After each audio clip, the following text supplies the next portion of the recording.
up. I took most of it, and she was good. Yeah. This is where we crossed yesterday, but it's higher. And that tree's there. So. Okay, well, we'll head down there first, and then. Yeah, well, we can all head down, we'll but give the guy at the front, give us a chance to maybe plan in mind. So let's first go.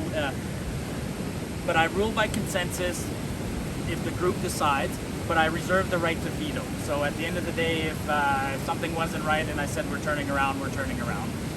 And then it's important that we all know where we're going. So we're going to Castleguard Meadows. I have a rough plan in mind, but we don't have to follow it exactly. But my plan was to do 20 kilometers to where the trail finally starts to climb. So today is 20 kilometers along the flats. I have an idea of where we would stop at the end. And then tomorrow is a 10-kilometer day to get to the meadow. And then on the way back, we'll do 20 on the way back. We'll stop halfway where we're going to go past. But anything can change depending on the hike. And then we each hike our own pace. I got no problem with guys going ahead, but we set rules like that. So if we stop and two guys wanted to go ahead, in this case, because I know the area so well, if I could almost tell you, if somebody said we're going ahead to Terrace Creek, go ahead and go to Terrace Creek, but if 3 hours later we're not there, well, maybe come look for us. But I think this group will probably end up staying together. And then there's so many areas to explore. So along the day, you want to stop, fucking shoot something, take a break. You feel a hot spot, anything, man. We just call a halt. It's no big deal. Okay. We have daylight till 11 o'clock. All right, so I was grocery shopping, picked up a couple extra things for the trailhead. So we have a creamed herb goat cheese with prosciutto on a piece of bread from Saskatchewan Crossing.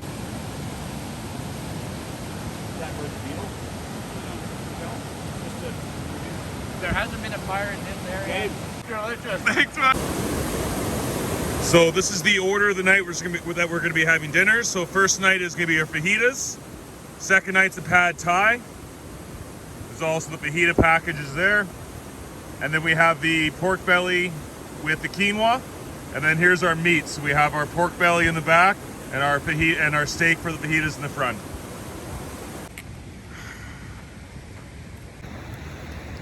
All right, hello everyone, and welcome to another adventure with Wally Walks.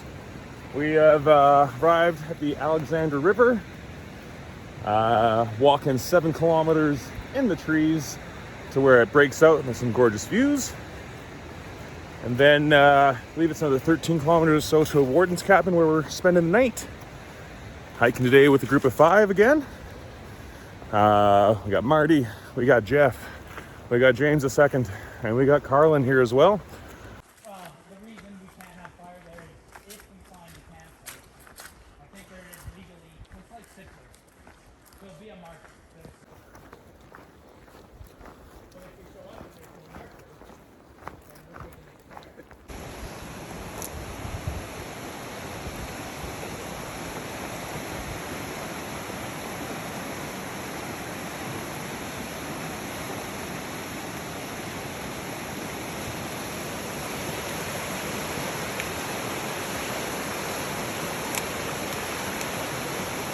Didn't want to be the one to discover it's rotten.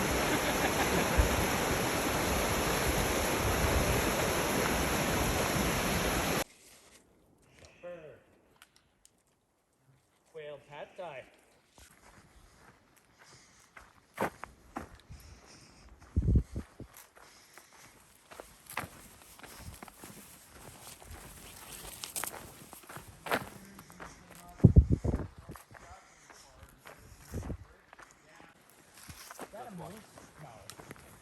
Oh, it's like a. Well, it could have been. It's. I don't know. Perfect break. There's a. If it was a willow, I understand they do that. They'll snap the willow Yeah. and bring it down to their level to keep the leaves off. But who's eating a pine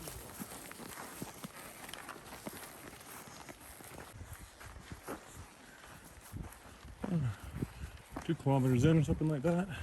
Getting back to the river. Sort of see through the trees over there. So far, spectacular views of everyone's backpacks. Open up a little bit here. Gonna take a little bit of a break. Everybody got some water or everything? Oh yeah. All he does is he gets up and he can barely see me, but he can't smell me. And if he can't smell you, he's like, no, I'm gonna go all the way around, find the wind. and I'm gonna go downwind and then downwind. Yeah, I'm not interested. And then he moved on. I would have had trouble sleeping that night. Our first view.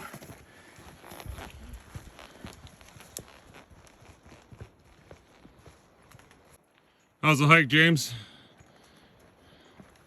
Nice.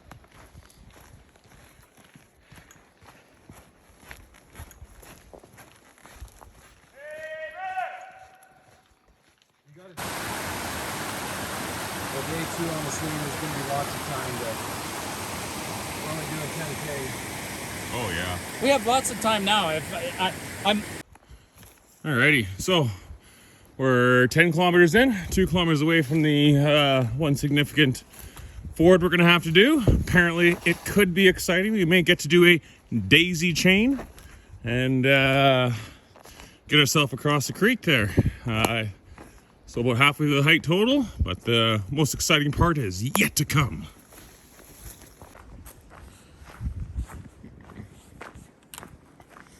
Heading down towards the river.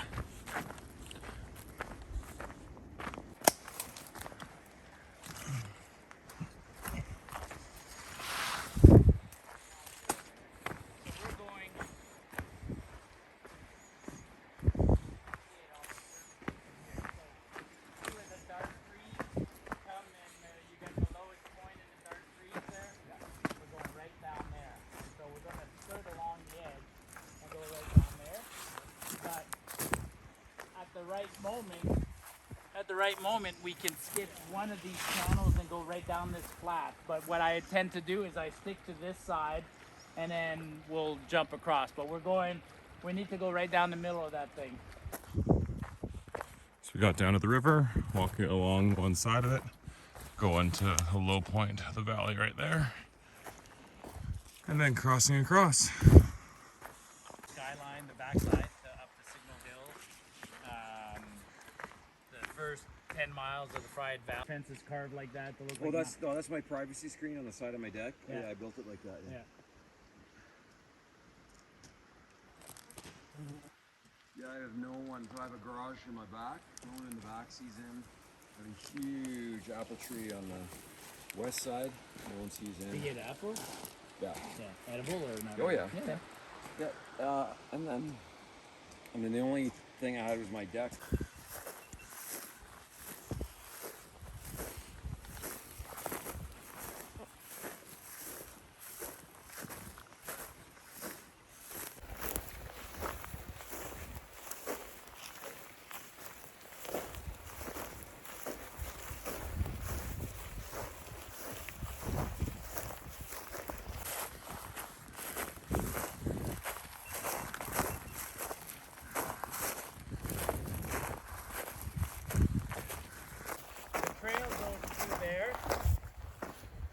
Yeah. But we're just gonna go around. Cool. So we've arrived at the creek that we're a little concerned about crossing. And yeah, that's some pretty decent flow. You can't see the bottom for a good 12 feet at least. So who knows how deep that is. But we'll test it out. Find a good spot somewhere close. So the trapper's out, or an outfitter's cabin here. It's probably an old bathroom right there. Horse areas, corrals. Wonder if anyone lives in here. Oh my God! That's a decent table. Is that an old? Oh, someone just hung out in here. Check out these little guys.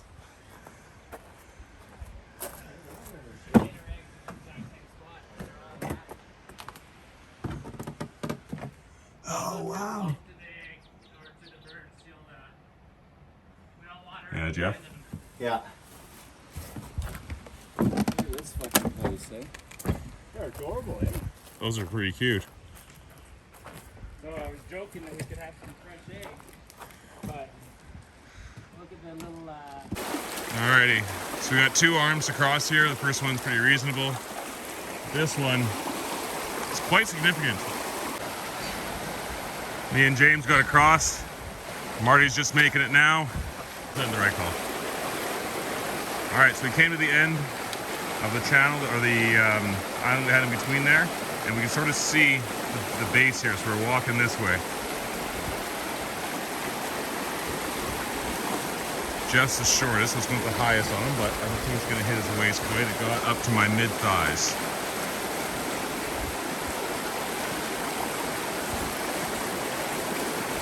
Start coming this way, guys. Right here, yeah.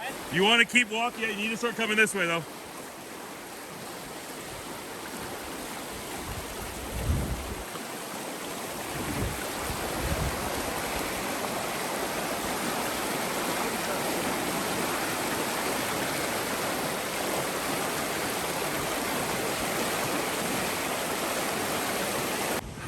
All right, we've reached our afternoon lunch spot. The trail crew came in ahead of us and set up our bench for us.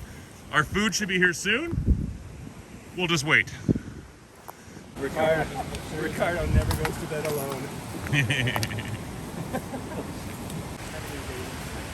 So we're just leaving the campground by Terrence Creek. One of the old school signs.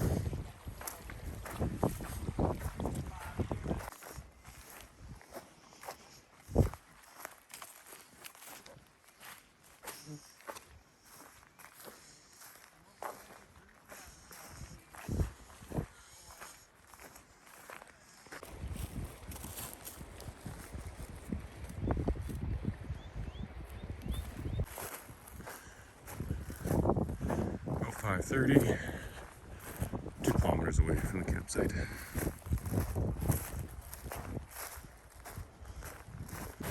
So we're arriving at the second creek crossing.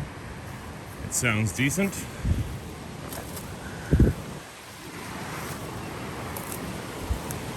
Ooh. That is pretty decent.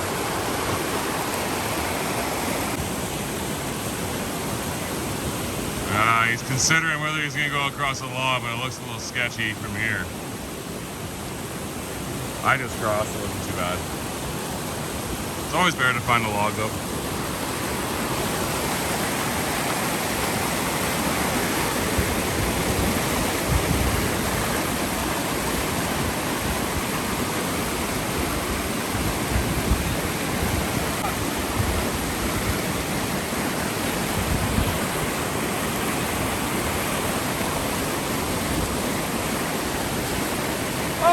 Let's go.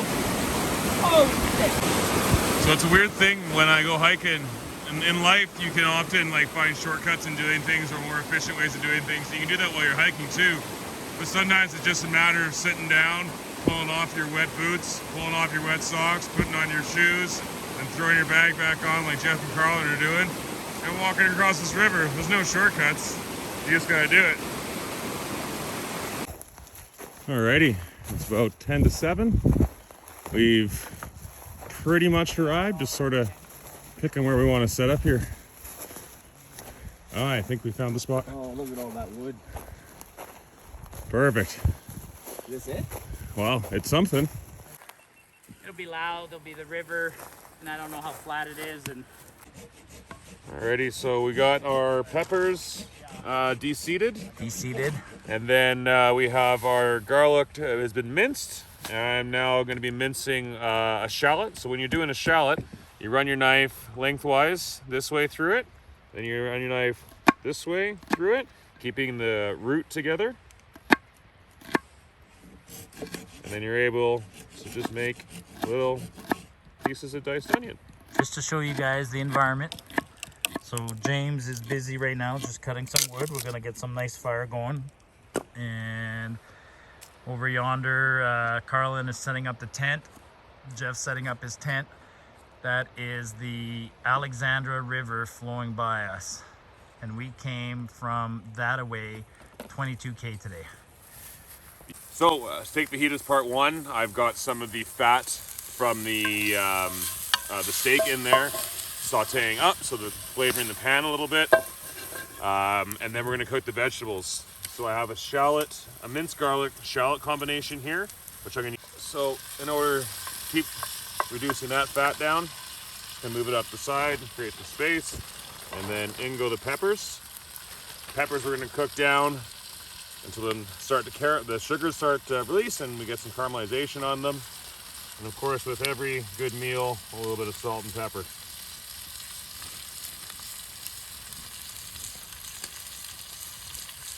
There you go.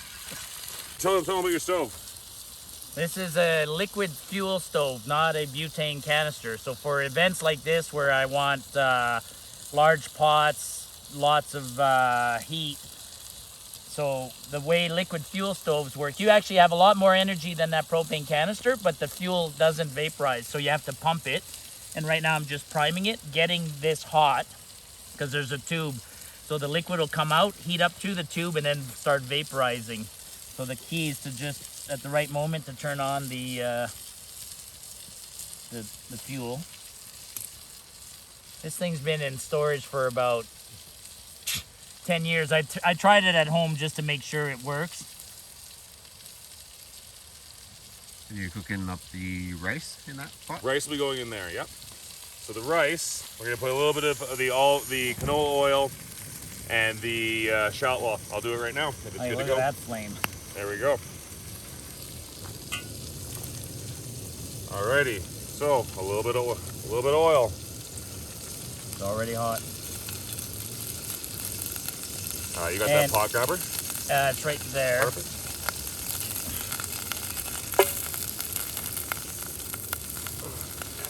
The only problem with these things is you really don't have a lot of control. I'll take the control by just putting it on and off. I'll try and turn it down a bit right now. And what kind of rice are you cooking? This is jasmine rice, so it's going to end up being a tomato cumin rice. So again, the shallot and garlic as the base. That's going to saute for a little bit, and then we're going to get some tomato paste in there and some cumin. Then we're going to put in 500 mils of water, and then we should have enough serving for 6 people. All right, so you don't want to take a whole bunch of tomato paste. It's pretty concentrated flavor-wise. That wants to sort of go over everything. But you never want to use raw tomato paste. All right, so we have our sauteed peppers done. Now we got a little more oil in the pan. It's got some great flavors built up into it. And meat. Not gonna crowd the pan. I figured I'd probably have to do this in 2 rounds. Oh. So everyone can have one fajita, and then we can have another fajita after. Alrighty, so we've reconstituted the sour cream. We're ready to go with the mix for the steak fajita. So I have one set up. So yeah, I dehydrated some salsa here. And it's not a great thing to rehydrate, but it turns into a great like salsa jerky. So we're just sort of spreading it over the quesadilla or the fajita. So make sure we get some good pieces of steak in there. There we go. And Jeff's gonna bring over the sour cream. You want to put rice in there, or do people want rice on the side? It's up to you. I'm gonna put it in mine. And we take some sour cream, which we've reconstituted. There's not a bunch, so we have to just put in there a little bit for flavor. Still a little chunky, but hopefully it'll still be good.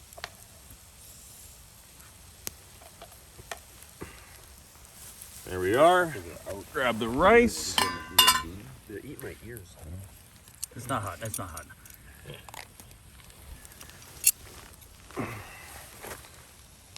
Get down to some of the juicy stuff there. Morano roll, black hoodie. Sweet, perfect. I don't like a ton of rice in there. Meat is better. Yeah. And then what I have here is last night I pickled some red onions. So we got them for a pop of flavor.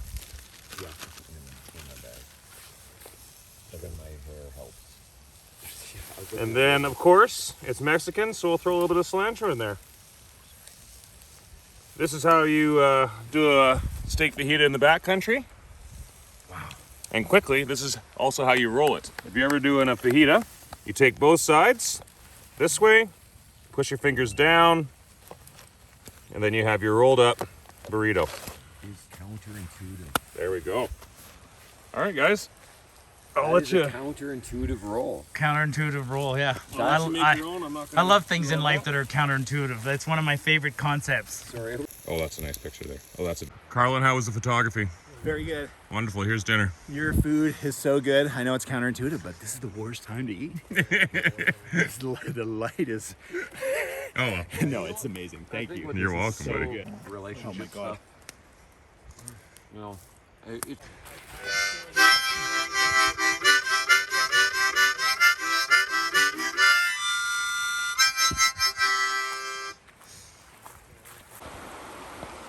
So it's 10:30 at night, and it's still as light as possible.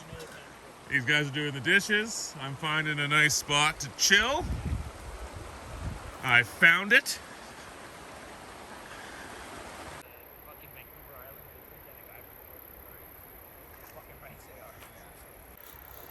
Alrighty, heading to bed. It's 11:20. So you can sort of see a silhouette, but most of the light's gone now.